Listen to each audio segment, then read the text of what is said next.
Aabot sa 60 pamilya ang inilikas dahil sa landslide sa isang barangay sa Real, Quezon. Na-recover na ang mga labi ng 4 na mag-iinang nasawi sa trahedya. Nakatutok si Bam Alegre.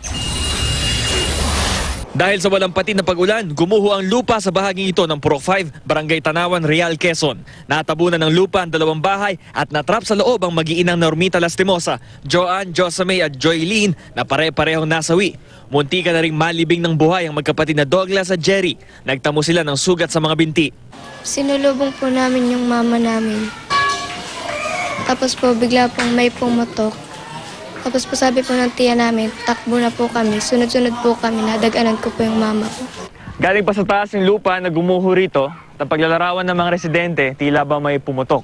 At nang bumagsak na yung lupa rito, tinabunan ang bahay ng mga Lastimosa na dati nakatirig rito. Ngayon, halos wala na ritong naiwang bakas.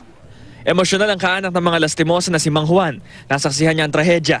Ang bahay niyang dating may 2nd floor, ito na lang ang natira. Kaya na may mga sangat kabilalaang. Nasugatan din sa ulo ang kanyang asawa. Ngayon ko nga lang, nakalakad pa nga po ako papunta rito ay. Wala akong alam, hindi ko nga po alam kung ano. Basta sabi nila may dugo daw, may nakita daw na dugo, hindi ko alam. Inilikas sa Tanawan Elementary School ang nasa 60 pamilya. Mula rito sa Real, Quezon, Bam Alegre. Nakatutok, 24 oras.